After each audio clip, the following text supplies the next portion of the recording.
Caros amigos aqui do Via Romana, estamos mais uma vez aqui no canal. Hoje, nesse vídeo, vamos falar um pouquinho sobre a polêmica da campanha da Fraternidade 2021.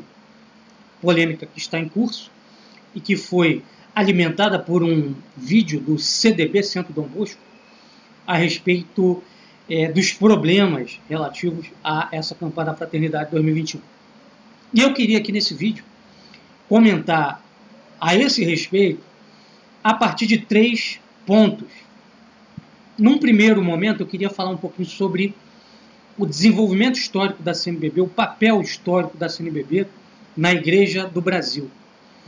Em segundo lugar, eu queria comentar um pouco sobre também o Vaticano II, o ecumenismo e etc., dado que essa campanha da fraternidade é ecumênica.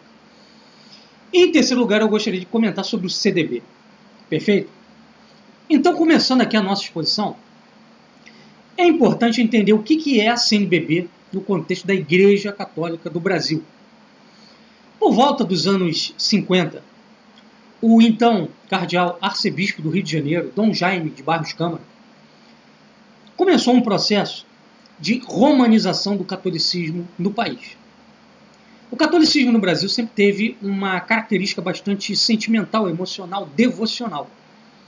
E a partir do cardeal Leme, mais destacadamente, começa a acontecer um processo de virada, no sentido de que o cardeal Leme e a Arquidiocese do Rio vão preconizar a formação de um clero mais calcado na doutrina da igreja, mais capacitado em catequizar o povo brasileiro, no sentido de um conhecimento melhor da doutrina católica. Isso vai seguir no tocante aí ao arcebispado Dom Jaime de Barros Câmara, e naquele mesmo período a igreja passava por um processo, né, de ascensão de novos movimentos, como o movimento litúrgico, o movimento ecumênico, que iriam dar no Vaticano II, no Concílio Vaticano II. Então, nesse mesmo período aí, anos 50, ao mesmo tempo que você tinha o Dom Jaime de Barros Câmara trabalhando pela romanização do catolicismo brasileiro, surge também uma figura que é o Dom Helder Câmara, né, que vai preconizar um catolicismo social, um modelo de catolicismo aqui no Brasil que vai prezar pelo aspecto sociopolítico, mais do que pelo aspecto doutrinal. Então é nesse contexto que surge a CNBB. Dom Helder consegue a regulamentação, né, da Conferência Episcopal dos Bispos do Brasil junto a Roma.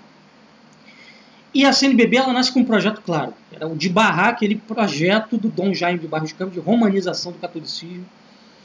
E a CNBB vai se juntar a uma série de movimentos que vão estar surgindo na época também, como a JEC, a JOC e a JUC, né? JEC, Juventude Estudantil Católica, JOC, Juventude Operária Católica, tá? E JUC, Juventude Universitária Católica, que eram movimentos que foram sendo capitaneados pelo Dom Helder, foram sendo capturados por uma esquerda católica que foi surgindo aí nos anos 50 e 60, e que vai dar à CNBB esse caráter social que é o que predomina na sua ação pastoral, nas campanhas da fraternidade que ela lidera, que ela promove aí desde muito tempo, tá? Então, isso tem que ficar claro, porque quando a gente fala de campanha da fraternidade, né, a gente está falando de campanhas de cariz sociopolítico que colocam esse aspecto sociológico, econômico, político, direitos humanos, etc., em primeiro plano e o doutrinal em segundo. A princípio, é preciso lembrar que a Igreja ela tem sim uma preocupação social.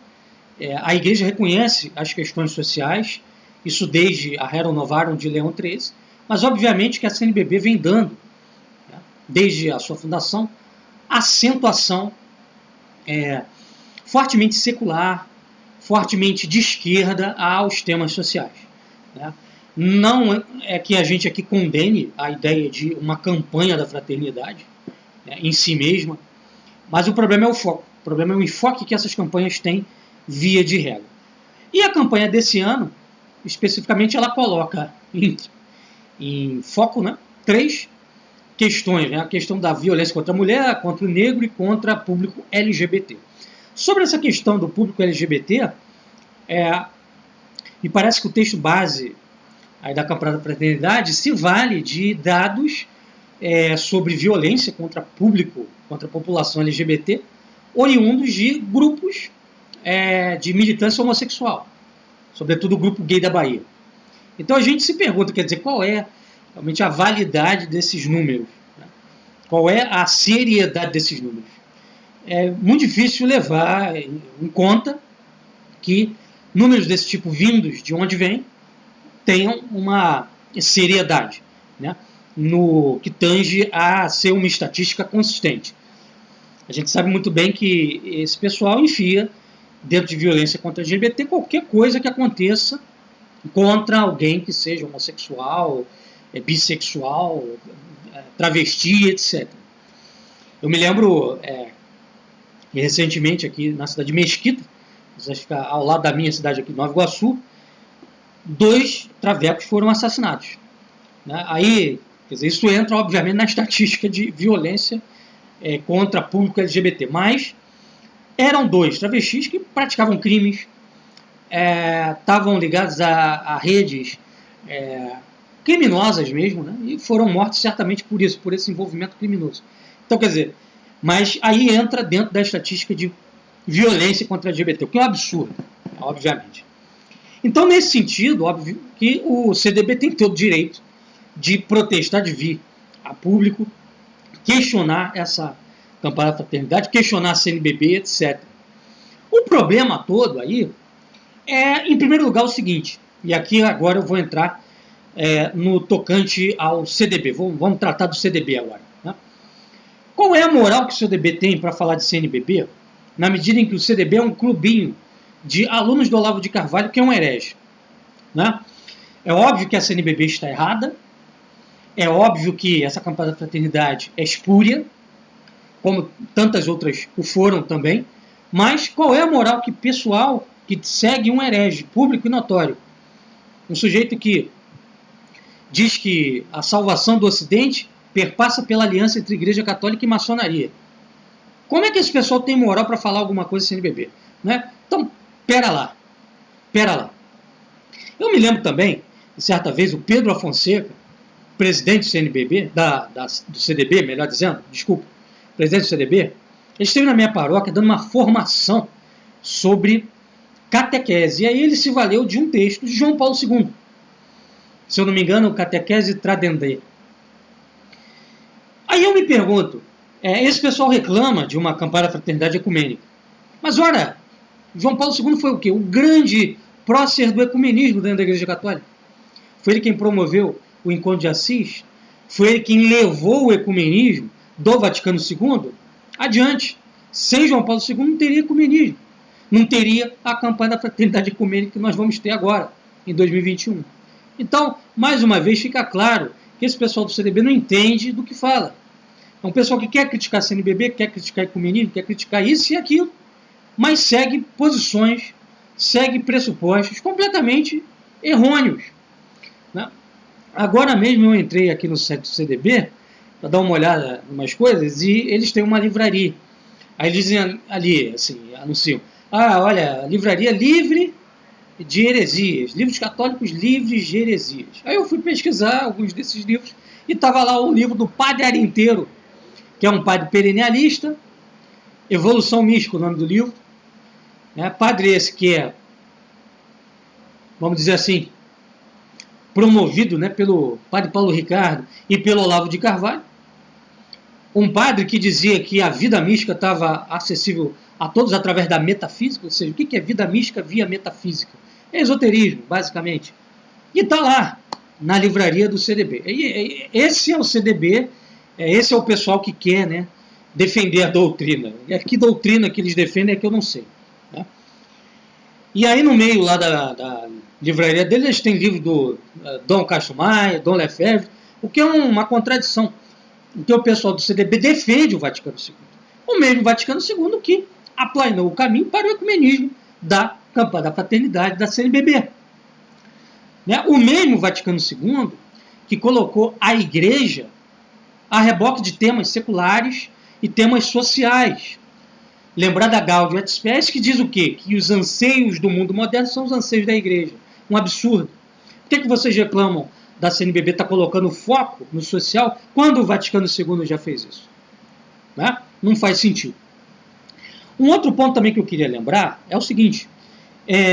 Eu, na época que era seminarista, cheguei a participar de uma campanha da fraternidade dessas ecumênicas que acontecem de 5 em 5 anos. Foi a campanha da fraternidade de 2005.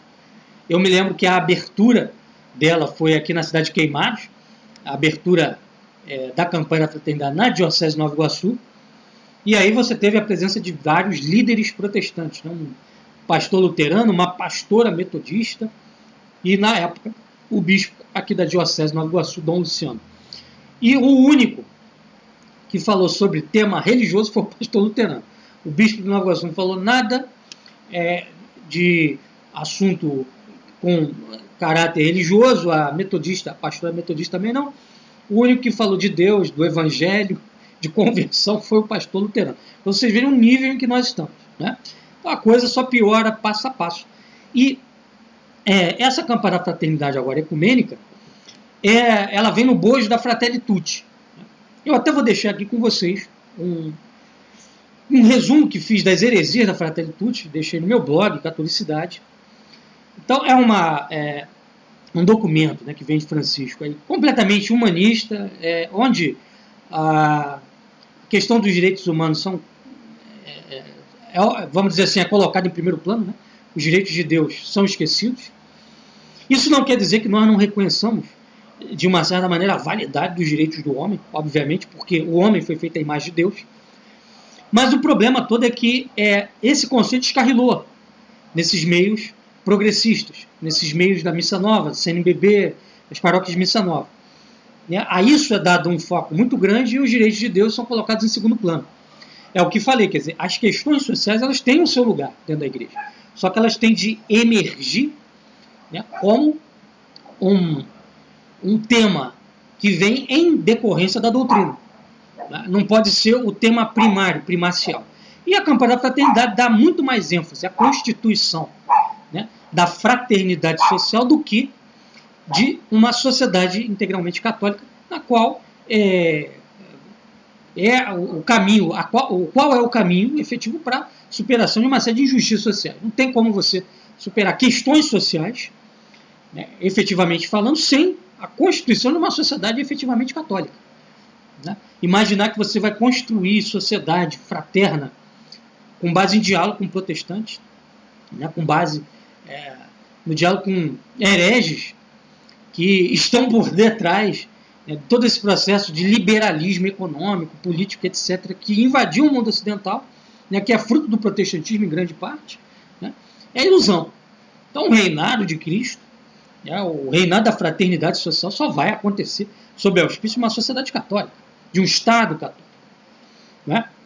E aqui fica claro também o seguinte, né?